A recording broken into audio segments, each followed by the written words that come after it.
Wow. It's such a great film, and it's even better on the big screen.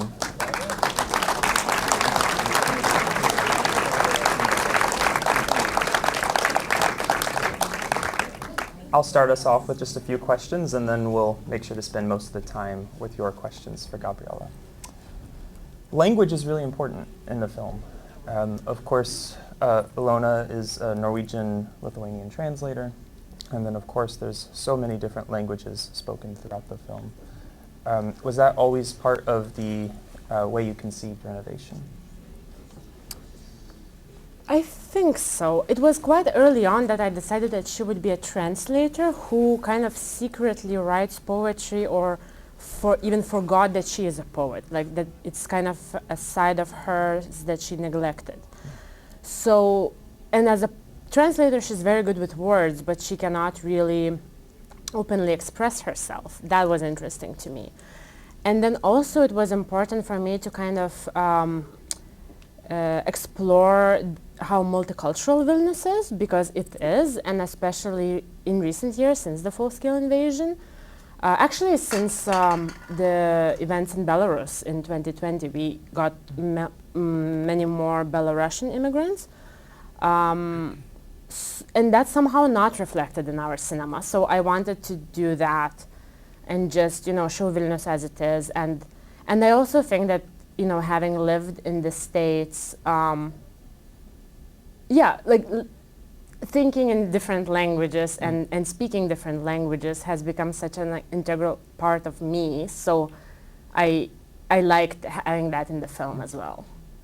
That did create some challenges though, because the main actress doesn't speak Norwegian, and the neighbor who plays the Belarusian who speaks Lithuanian in reality doesn't speak Lithuanian, so all of that was just lines she learned, and I had to have a translator to communicate to her. So there was a lot of languages spoken even on set.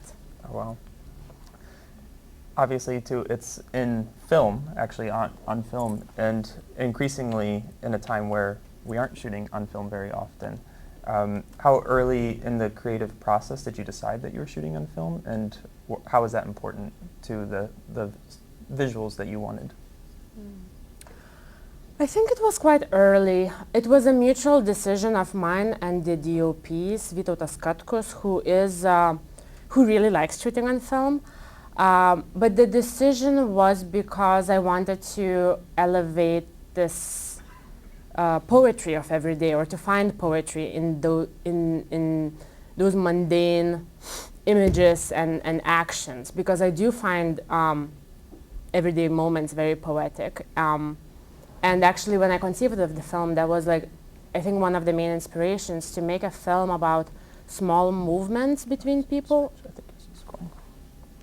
To make a film about small movements and kind of small moments between people, and how much we can find in those small, mundane, everyday moments.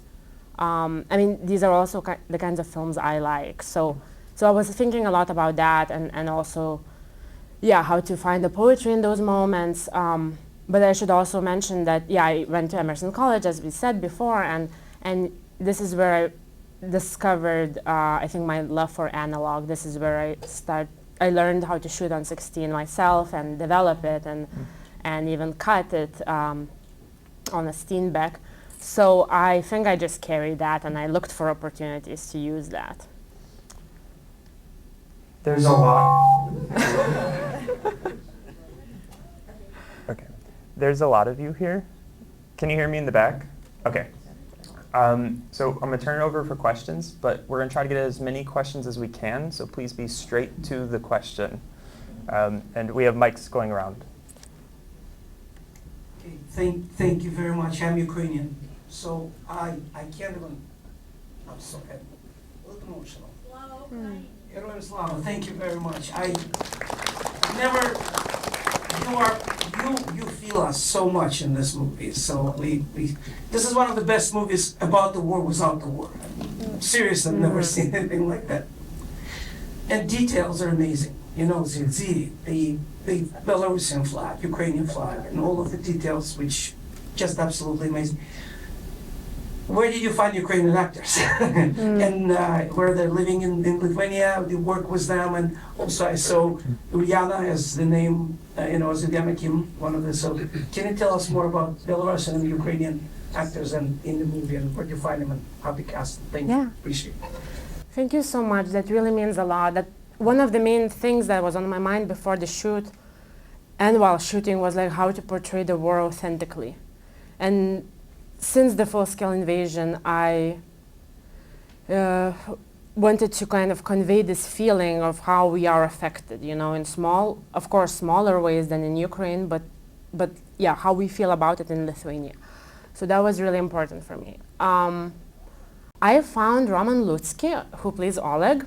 Well, I saw him in a film called Reflection by Valentin Vasenovich, Ukrainian film. And I was kind of watching more Ukrainian cinema because I had this character. And I watched this film and I immediately knew that I want to work with this guy. Even though it's a very different role, but he just has this warmth to him. And then we contacted him and he agreed to do the film based on a description. Well, I think he liked the description and then we had a Zoom call.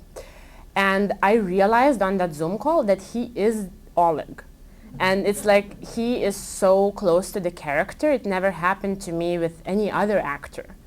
So that was quite magical. And then actually a lot of time passed because we kind of locked him before the full-scale invasion. Then we had to wait, also figure out if he can actually come. Luckily for us, he could. He did another Polish film, Under the Volcano, right before Renovation. And then he came to Lithuania. So the first time actors met, in real life, was like during rehearsals, like 2 weeks before the shoot. But I was very happy that my gut instinct was right and that there was chemistry. As for other Ukrainian actors, they're actually non-professionals.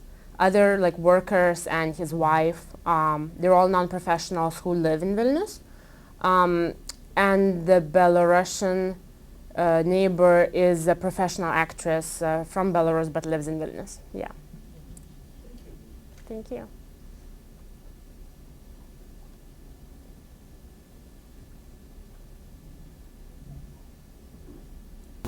I love all the metaphors about endurance, the bullet holes, the building has endured the bullet holes, the building needs to be renovated, marriage needs to be renovated, and we'll have to endure all of these wounds as well.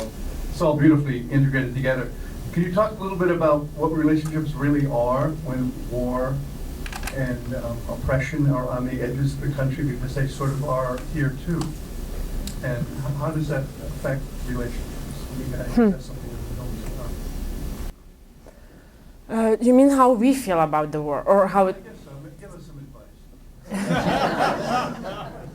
What are the answers to life while you're at it? The best advice.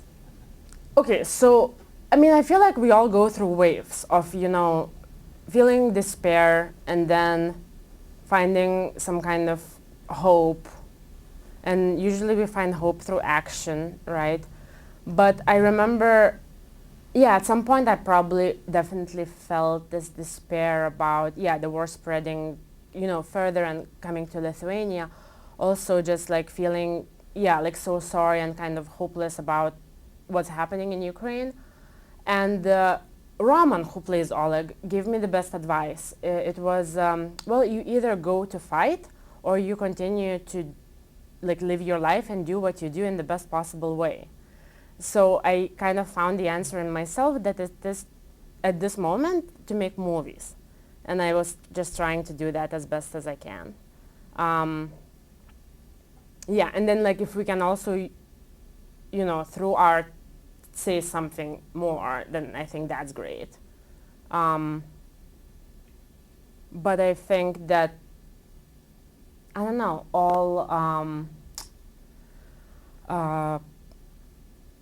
all colonizers fail in the end, right? Like all empires fall. So I think there's some hope in that.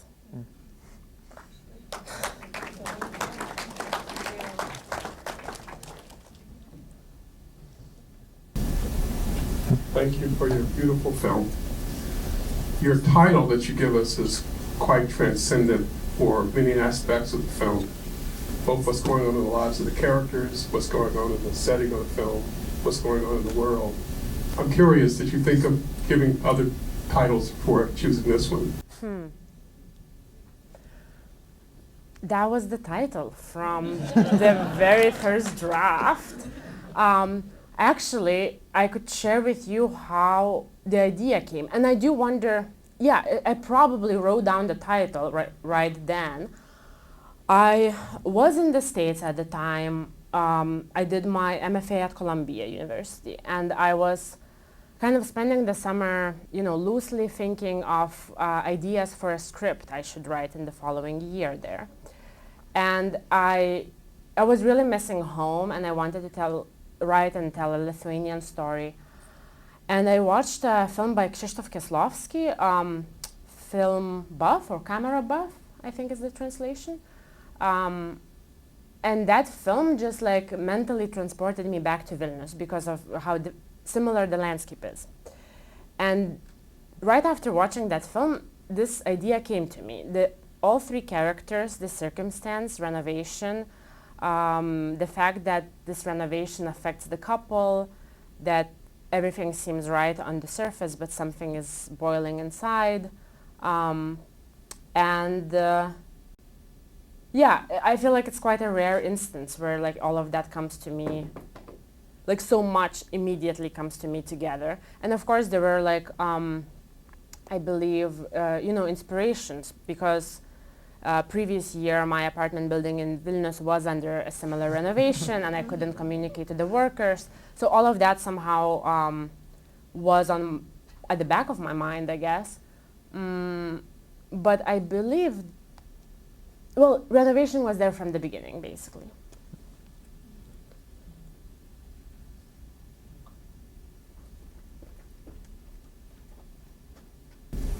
I'm just curious if you had this idea of a building being renovated, if you had to actually set up the renovation to shoot that for the movie.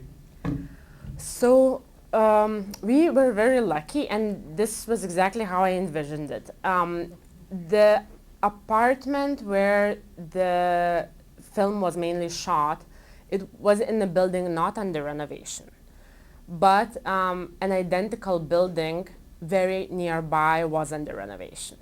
So that's how we were able to match.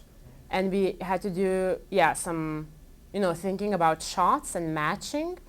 And then of course you see scaffolding from inside the apartment, and that's decoration. Yeah.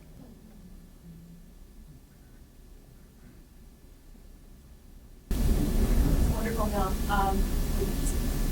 I love how you captured kind of the elements of being at that age of, being in your late 20s, 30s, kind of figuring out where your life is going to go. Are there any elements of Ilona's character that say are autobiographical in any way? Yeah, definitely. I want more from others than I want from myself. Then I realize it's actually the problem is me, as Taylor Swift sang. I mean,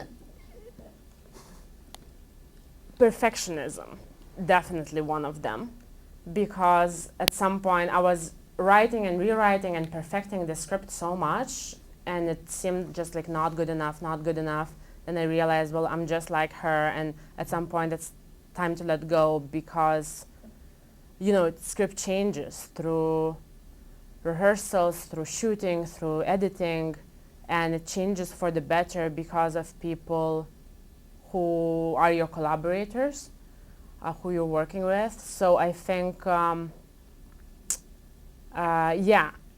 definitely kind of learned to let go of some of that perfectionism. I think basically yes. There are quite a few traits, but also like the actress, she brought a lot to her character, and it's not just like a portrait of me. It's also I was inspired by my friends and people I saw around me. So it's kind of like difficult to say how, but it's a composite of all of us, I think. I think we have time for one or two more questions.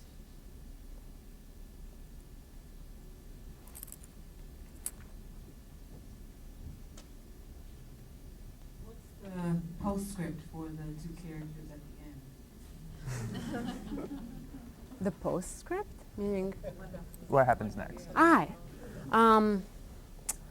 I think it's absolutely for everyone to interpret based on your experience and your idea of romantic love. And I love how different reactions are, right? Like, I was actually at a screening in Ukraine, and people, and understandably, they were all kind of like on Oleg's side, and they were all kind of like, Matas is not good enough for her. Why is she even coming back to him?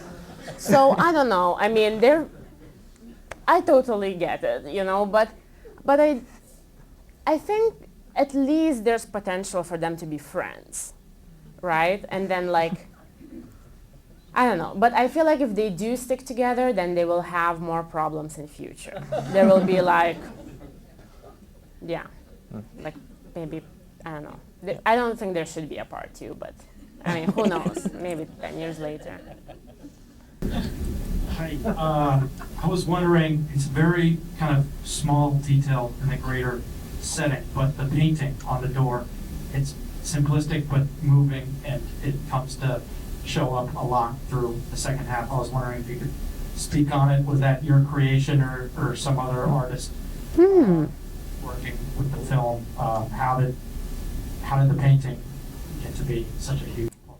On the door? Yes. Yes. Oh yeah, that's a great question. That is, I guess, the creation of the production designer. And actually, the inspiration was quite simple. It's a national bird of Ukraine. So I wanted to, yeah, kind of like put a little, you know, detail there. And also just, yeah, I think it's like something that Oleg would draw. You know, but yeah, it's basically my production designers. Since we're in... As a Ukrainian, I'm so sorry. It's okay. I don't know if Americans know what letter Z means. Okay, when the Russian army started to move to Ukraine, they put Z on all of the tanks and all of the equipment, and Z in Russia symbolize the attack to Ukraine and destruction and everything else that comes with their invasion.